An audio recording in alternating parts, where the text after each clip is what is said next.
ಕೂಡುಮಂಗಳೂರು ಗ್ರಾಮ ಪಂಚಾಯಿತಿ ವ್ಯಾಪ್ತಿಯ ಕೂಡ್ಲೂರು ಗ್ರಾಮದ ನವಗ್ರಾಮದಲ್ಲಿ ವೋಲ್ಟೇಜ್ ಸಮಸ್ಯೆ ಇದ್ದ ಕಾರಣ ಹೆಚ್ಚು ಸಾಮರ್ಥ್ಯವಿರುವ ಟಿಸಿ ಅಳವಡಿಸಲಾಯಿತು. ನವಗ್ರಾಮದಲ್ಲಿ ವೋಲ್ಟೇಜ್ ಸಮಸ್ಯೆಯಿಂದಾಗಿ ಆಗಾಗ ವಿದ್ಯುತ್ ಕಡಿತ ಹಾಗೂ ಇನ್ನಿತರ ಸಮಸ್ಯೆಗಳು ಎದುರಾಗ್ತಾ ಇದ್ದವು. ಈ ಹಿನ್ನೆಲೆ ಶಾಸಕರ ಸೂಚನೆ ಮೇರೆಗೆ ನೂತನ ಟಿಸಿಯನ್ನು ಅಳವಡಿಸಲಾಯಿತು.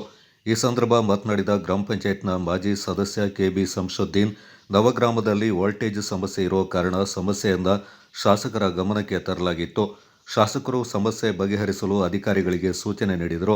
ಅದರಂತೆ ನವಗ್ರಾಮದಲ್ಲಿ ಹೆಚ್ಚು ವೋಲ್ಟೇಜ್ ಸಾಮರ್ಥ್ಯವಿರುವ ಟಿಸಿ ಅಳವಡಿಸಿಕೊಟ್ಟಿದ್ದು ಶಾಸಕರಿಗೆ ಹಾಗೂ ಚೆಸ್ಕಾಂ ಅಧಿಕಾರಿಗಳಿಗೆ ಧನ್ಯವಾದಗಳು ಎಂದರು. ಕೂಡುಮಂಗಳೂರು ಗ್ರಾಮ ಪಂಚಾಯತ್ನ ನವಗ್ರಾಮದಲ್ಲಿ ವೋಲ್ಟೇಜ್ ಸಮಸ್ಯೆಯಿಂದ ಆಗಾಗ ಪವರ್ ಕಟ್ ಸಮಸ್ಯೆ ಎದುರಾಗ್ತಿತ್ತು.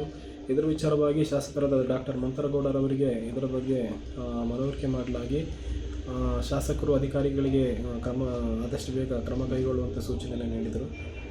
ಅದರಂತೆ ಅಧಿಕಾರಿಗಳು ಕೂಡ ಇಂದು ಟಿಸಿಯನ್ನು ಅಳವಡಿಸಿಕೊಟ್ಟಿದ್ದಾರೆ. ಹೆಚ್ಚಿನ ಸಾಮರ್ಥ್ಯವುಳ್ಳ ಟಿಸಿಯನ್ನು ಅಳವಡಿಸಿಕೊಟ್ಟಿದ್ದಾರೆ. ಅಧಿಕಾರಿಗಳಿಗೆ, ಶಾಸಕರಿಗೆ ಧನ್ಯವಾದಗಳನ್ನು ಹೇಳಲಿಕ್ಕೆ ಇಷ್ಟಪಡ್ತಾ ಇದ್ದಾರೆ. ಅದೇ ರೀತಿ ಸುಂದರನಗರ ಹಾಗೂ ಬಸವೇಶ್ವರ ಬಡಾವಣೆ, ವಿನಾಯಕ ಬಡಾವಣೆಯಲ್ಲೂ ಕೂಡ ಈ ಸಮಸ್ಯೆ ಇದ್ದು ಆದಷ್ಟು ಬೇಗ ಇದಕ್ಕೆ ಪರಿಹಾರನ ಕಂಡುಕೊಡಬೇಕು ಅಂತ ಸಾರ್ವಜನಿಕರ ಪರವಾಗಿ ನಾನು ಕೇಳ್ಕೊಳ್ತಾ ಇದ್ದೆ. ಈ ಸಂದರ್ಭ ಎಇ ಮಂಜುನಾಥ್, ಜೆಇ ರಾಣಿ, ಲೈನ್ಮ್ಯಾನ್ಗಳಾದ ಮಹದೇವ್, ರವಿ, ರೆಹಮಾನ್, ವೆಂಕಟೇಶ್ ಮತ್ತಿತರರು ಪಾಲ್ಗೊಂಡಿದ್ದರು.